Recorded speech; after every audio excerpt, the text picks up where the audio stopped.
म्हणून ग्राह्य धरण्यात येतो।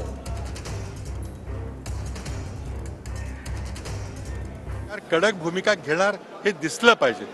आज त्या ठिकाणी जी एका व्यक्तीची हत्या झालेली आहे हे इतकं गंभीर प्रकरण आहे आणि सरकार ते दडपण्याचा प्रयत्न करते। तर पृथ्वीराज चव्हाण यांची ही प्रतिक्रिया आपण पाहिली। तर यामध्ये कोणत्या आरोपींवर मकोका लावण्यात आलेला आहे ते आपण पाहतो। संतोष देशमुख हत्या प्रकरणातील सर्व 7 आरोपींवर मकोका लावण्यात आलेला आहे। विष्णू साठेला आता कोर्टामध्ये हजर केलं जात आहे, तर यामध्ये कृष्णा आंधळे अद्यापही फरार आहे। एकूण 7 नावांचा यात समावेश आहे। जयराम साठे, प्रतीक घुले, महेश केदार, सुदर्शन घुले, कृष्णा आंधळे, सुधीर सांगळे आणि सिद्धार्थ सोनवणे अशा 7 जणांवर मकोका लावण्यात आलेला आहे। पण वाल्मिक कराड हा हत्या प्रकरणात अजून आरोपी नाहीये, त्यामुळे वाल्मिक कराडवर मकोका लागलेला नाहीये। तर पहिली विंडो मधली आपण दृश्य पाहतो की विष्णू साठेला आता कोर्टामध्ये हजर केलं जात आहे। काल त्याला अटक करण्यात आली होती आणि आता विष्णू साठेला आज कोर्टामध्ये हजर केलं जात आहे।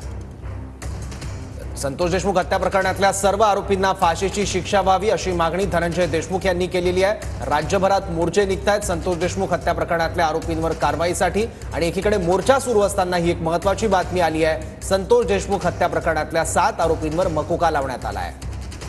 बीड हत्या प्रकरणामध्ये सर्व आरोपींवर मकोका लावण्यात आलेला आहे।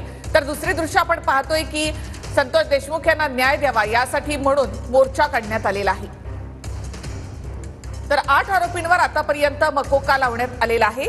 यामध्ये आता विष्णू साठेला कोर्टामध्ये हजर केलं जात आहे, तर कृष्णा आंधळे यामध्ये फरार आहे। या सगळ्या प्रकरणामध्ये आतापर्यंत 8 आरोपी आहेत। या 8 आरोपींपैकी कृष्णा आंधळे हा फरार आहे।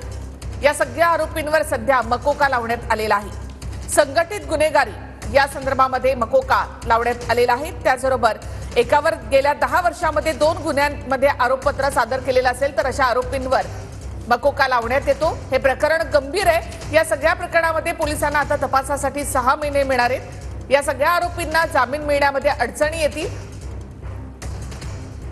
पुन्हा एकदा आपण पाहूयात की मकोका लागल्यामुळे नेमकं काय होणार। तर बीड हत्या प्रकरणावर मकोका लागल्यामुळे पोलिसांना 180 दिवस म्हणजे 6 महिने तपासासाठी मिळतील। तर मकोका लागल्याने या प्रकरणात पोलीस 180 दिवसात आरोपपत्र दाखल करू शकतात। तर मकोका संघटित गुन्हेगारीला आळा घालण्यासाठीचा कायदा असल्यामुळे यामध्ये लवकर जामीन मिळत नाही। तर मकोका लागल्याने एखाद्या आरोपीचा कबुली जबाब हा पुरावा म्हणून ग्राह्य धरण्यात येतो।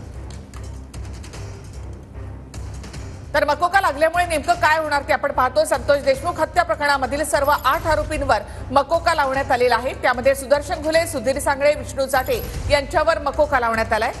संघटित गुन्हेगारीला आळा घालण्यासाठी हा कायदा आणण्यात आला होता आणि त्याचाच वापर आता इथे केला जातोय।